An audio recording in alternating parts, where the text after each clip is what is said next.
After 32 years of transformation and stewardship by unpaid volunteers, Pensford Field Environmental Trust was shocked when Richmond Council told them their 21-year lease would be terminated 2.5 years early in September 2025. The lease is to be transferred to Dose of Nature, a mental health charity that does not have conservation in its registered purposes. Council leader Gareth Roberts claimed there was no time to hold any consultations and an urgent decision was required. We risked the potential of losing Dose of Nature from the borough altogether, which would have meant a degradation of mental health services for residents who live right here. But a FOI request by the Trust revealed the decision had informally been taken back in March 2024 and then formally in July 2024 in a directors' board meeting. There was no democratic oversight of this decision whatsoever. With a timeline of 2 years, it also turns out there was no urgency. On 29th November, a meeting was held between Richmond Council, Pensford Field Environmental Trust and Dose of Nature. A representative from Q Society was also in attendance. The following week, Q Society posted a statement on its website that it said had been jointly agreed by the parties. The Trust was very unhappy about this, and in particular the headline, since it gave the impression that it had given up the fight and accepted the Council's decision to terminate the lease. In a post on the 19th of December, the Trust clarified why it was putting forward conditions for the new lease. We are contributing to discussions about the new lease to Dose of Nature so as to protect wildlife and current users of the field. On the 3rd of December, there was a full council meeting, and the Trust took the opportunity to ask more questions. Mr. Roberts has said a number of times that the council ran the risk of losing Dose of Nature from the borough if it didn't receive the lease for Pensford Field. What evidence has Mr. Roberts got that Dose of Nature would in fact have left if they didn't get the lease? Well, the evidence that we have is that we were informed by Dose of Nature that they would have to transfer their headquarters out of the borough were they to not be able to acquire a permanent home. That is the evidence we have. We have to take people at their word. Mr. Faraday, would you like a supplementary question? Please come forward. Yep. So Dose of Nature have gone on record and said that they wouldn't leave the borough even if they didn't get the lease to Pensford Field. So with now the panic's over and there's no rush, can we assume that you're either going to reverse the decision or undertake proper consultation? No, they haven't said that they wouldn't leave the borough as their headquarters. They've said that they would continue to be seeking a location outside in the London Borough of Hounslow as the headquarters for Dose of Nature. Not only does the council leader's second answer make no sense whatsoever, but he's also now changing his story. 2 months earlier, he was using emotional blackmail to justify transferring the lease to Dose of Nature without any consultation. I want to ensure that when I have to be facing possibly parents of people who've either self-harmed or, God forbid, committed suicide, that I can look them in the eye and say that we did everything as an administration to ensure that their children were able to access mental health services in this borough. I may have seen them going off, to very far-flung afield places rather than being able to access those facilities here. The council leader is now only saying that the headquarters of Dose of Nature could have moved to, horror of horrors, the neighbouring borough of Hounslow. He's now dropped his claim that Dose of Nature would have terminated their services in the borough had they not been assigned the lease. Why is the decision to award a lease of Pensford Field to Dose of Nature not considered a key decision under paragraph 9 of the council's scheme of delegation, where committee approval is required? A key decision is defined as being significant in terms of its effects on communities living or working in an area comprising 2 or more wards. Decisions must be referred to a committee if they are politically sensitive or controversial. I'm just going to interject here and explain that the critical thing about key decisions is that they cannot be taken by council officers and must go to a service committee, which in this case will be the Finance, Policy and Resources Committee that is formed of 10 councillors. Its chair just happens to be Councillor Roberts. Key decisions must be on that committee's forward plan for a minimum of 28 days. They require a report to be produced by a council officer justifying the proposal, and the committee agenda items allow the opportunity for up to 6 public speakers to air their views. None of this happened for Pensford Field. As far as we know, the only elected councillor that approved this proposal was Council Leader Gareth Roberts. Councillor Roberts, can you provide an answer, please? I can. Now, I've got to be a bit technical on this one, so here we go. So when the council adopted the committee system of governance, it decided to retain the concept of key decisions, which in law are decisions taken under a cabinet system of governance. The legal definition for a key decision is one where there is a significant expenditure or saving, or one which affects an area comprising 2 or more wards. The council has defined the financial threshold as £500,000. As the award of the lease of Pensford Field does not meet the financial or the 2-ward criteria, it was not deemed to be a key decision. This is unbelievable. The council leader is now digging himself into an even deeper hole by claiming the effects of transferring the lease to Dose of Nature does not affect 2 or more wards and did not qualify as a key decision. The day after the council meeting, I emailed Councillor Roberts to ask him whether he stood by his statement, given that he's on record making numerous statements about the lease transfer being necessary to protect mental health services across the borough. A borough that has 18 wards.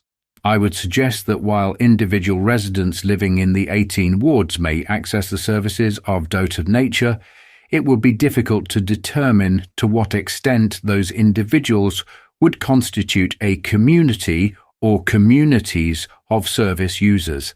Therefore, I don't accept the premise of your position. That response is so absurd that I'm not going to bother addressing it. But we know that the Equality Impact Needs Assessment considered the impact of transferring the lease on 37 wards across Richmond and Kingston boroughs. As another example, here's the Council's Mental Health Commissioning Review from 2023 that is marked as a key decision. The reason? Because it affects 2 or more wards. According to the Constitution, the Mayor of the borough, Richard Pine, has a duty to uphold the purposes of the governance framework. So the Trust wrote to him and asked why the lease termination and transfer wasn't considered a key decision. His reply was astonishing. You will, I hope, understand that as Mayor, I cannot involve myself in politically controversial matters. That isn't actually true, but it's very helpful that the Mayor has unintentionally confirmed that this decision should have been a key decision because he says it's controversial. The question you were also asking was about the controversial nature. At the time of making the decision, it was not considered a controversial decision. The Trust makes a shrewd observation on this statement. This is an Orwellian response. Decisions made behind closed doors tend not to attract controversy until people actually find out about them. There's some other legislation the Richmond Council failed to follow. When a council is leasing land for more than 7 years, then it has a legal obligation, according to Section 123 of the Local Government Act 1972. A principal council may not dispose under subsection 1 above of any land consisting or forming part of an open space, unless before disposing of the land they cause notice of their intention to do so, specifying the land in question to be advertised in 2 consecutive weeks in a newspaper circulating in the area in which the land is situated, and consider any objections to the proposed disposal which may be made to them. We now know that the council is offering a 10-year lease to Dose of Nature, yet no public notice was issued and the Trust were kept completely in the dark, so could not raise any objections.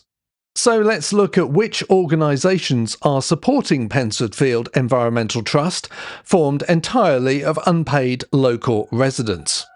Yes, you've guessed it, absolutely none of them. Apart from this Richmond Council Watch channel, the Trust have been entirely frozen out and left to fight alone. The most obvious supporter should be a charity called Habitats and Heritage, which states that they take care of our local landscape, wildlife, ecosystems and heritage. Here's a trust listed under the partners and groups on their website. So you'd imagine that the early removal of the trust that has transformed Pensford Field into what it is today would have Habitats and Heritage putting down their laptops and taking up pitchforks. Yet, when I approached them for a statement on their position, they declined. What possible reason could there be for Habitats and Heritage to remain silent on this important conservation issue? Oh, what's this? A total income from grants and contracts of £466,267. And Richmond Council were the largest funder, with £68,625. Q Society was established in 1901, has over 800 members, and says that caring for Q is at the heart of what we do. Their autumn 2023 newsletter waxed lyrical about Pensford Field, describing it as a hidden gem within the built environment of Kew. It is a haven for nature conservation, a fantastic green space which needs to be preserved. So again, you'd expect that Q Society would be at the front line, supporting a group of passionate, unpaid local volunteers that have been undemocratically ousted by a mental health charity assisted by Richmond Council. No, it isn't. When I asked Q Society for a statement, I received this generic and evasive reply. The Q Society has already published the statement agreed by the two charities and the Council on its website. We hope that all parties will continue to work together to develop a solution that enables Pensford Field to be a place where nature can be enjoyed by everyone in Kew. For whatever reason, Q Society are also unwilling to stand up and support the Trust. Now, if there's any political party that you'd expect would be defending unpaid volunteers at a local nature reserve, the Green Party would be the obvious choice. Which is very fortunate, because with 5 out of 54 councillors, the Green Party just happens to be the official opposition party in Richmond Council. These 5 councillors have a clear duty to uphold the Constitution, challenge the total lack of democratic decision-making, and the Council's failure to follow the Local Government Act 1972. But they are not. For some curious reason, the only question that the Green Party is willing to ask the Council is whether volunteers will still get the same access to Pensford Field. At the December Council meeting, the party leader asked exactly the same question that she did at the previous meeting. To finish off, I have an ironic plot twist for you. Between 2020 and 2023, Dose of Nature approached the Trust with various proposals that were refused. One of the main reasons that Dose of Nature want the lease of Pensford Field is so they can apply for planning permission to build shelters in the field and expanded office space. But if Dose of Nature do in fact take over the lease in September 2025, it will face a new challenge. The local plan is the Council's blueprint for planning decisions. Richmond Council's new local plan for 2025 to 2040 is on the verge of being adopted. And there's a very interesting change between the current local plan and the new local plan. As a result of all the hard work that has transformed Pensford Field from a nondescript school playing field into the nature reserve it is today, Richmond Council decided 2 years ago that it should be given a new status as a local green space. As far as planning permissions go, this gives Pensford Field the same status as green belt land.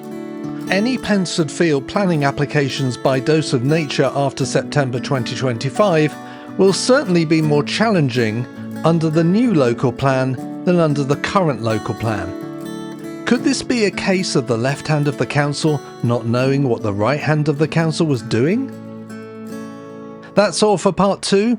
I'm sure this fiasco will rumble on, so there will be a part 3 at some point.